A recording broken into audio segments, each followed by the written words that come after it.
អត្ថប្រយោជន៍ដ៏អស្ចារ្យរបស់ផ្សិតចំពោះសុខភាពផ្សិតមិនមែនគ្រាន់តែជាគ្រឿងផ្សំដ៏ឆ្ងាញ់សម្រាប់ម្ហូបអាហារប៉ុណ្ណោះទេ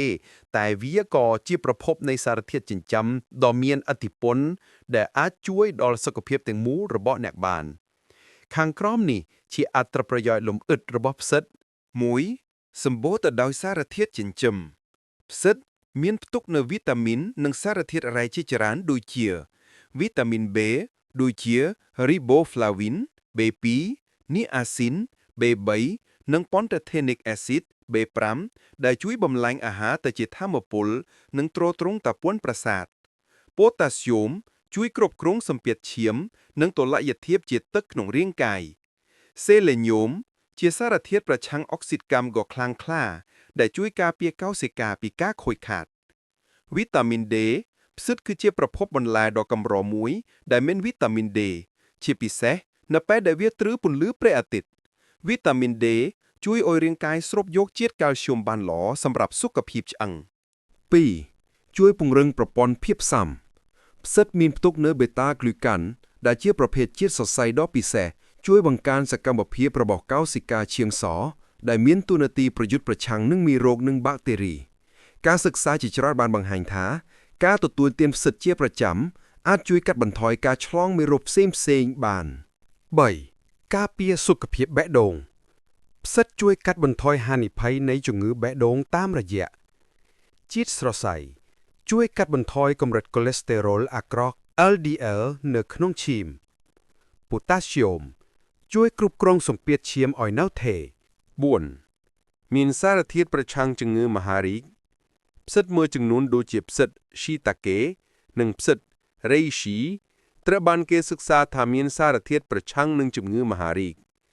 សារធាតុទាំងនោះអាចជួយទប់ស្កាត់ការលូតលាស់នៃកោសិកាមហារីកនិងអាចបង្កើនប្រសិទ្ធភាពនៃការព្យាបាលជំងឺមហារីកមួយចំនួន 5. ជួយក្នុងការគ្រប់គ្រងទម្ងន់ដោយសារផ្សិតមានកាឡូរីនិងខ្លាញ់ទាបតែមានជាតិសរសៃខ្ពស់វាក្លាយជាអាហារដ៏ល្អសម្រាប់អ្នកដែលចង់សម្រស់ឬគ្រប់គ្រងទម្ងន់ជាតិសរសៃក្នុងផ្សិតជួយឲ្យអ្នកឆ្អែតបានយូរដែលកាត់បន្ថយចំណង់អាហារហួសហេតុ 6. ជួយដល់សុខភាពខួរក្បាលការស្រាវជ្រាវថ្មីៗបានបង្ហាញថាផ្សិតអាចជួយការពារសុខភាពខួរក្បាលផ្សិតមួយប្រភេទហៅថា Lion's Mane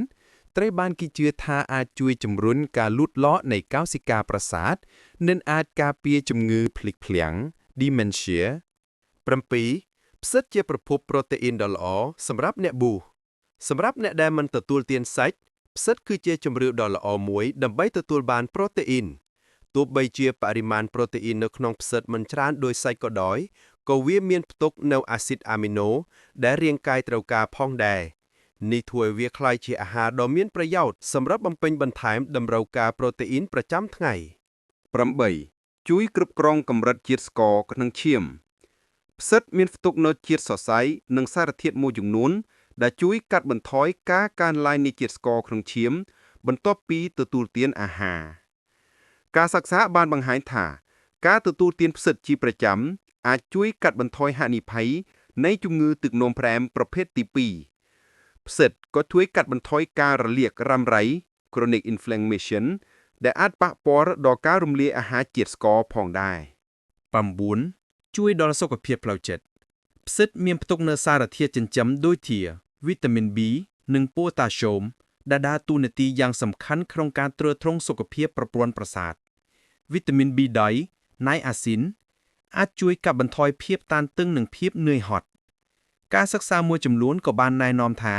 ការទទួលទានផ្សិតអាចជួយកាត់បន្ថយរោគសញ្ញានៃជំងឺធ្លាក់ទឹកចិត្តនិងថប់អារម្មណ៍សរុបមកផ្សិតមិនមែនត្រឹមតែជាអាហារធម្មតានោះទេតែវាជាឱសថធម្មជាតិដ៏អស្ចារ្យដែលអ្នកគួរតែបន្ថែមទៅក្នុងរបបអាហារប្រចាំថ្ងៃរបស់អ្នកតែអ្នកចូលចិត្តញ៉ាំផ្សិតប្រភេទណាជាងគេបើគិតថាវីដេអូនេះល្អសូមជួយចែករំលែកបន្តផងសូមអរគុណ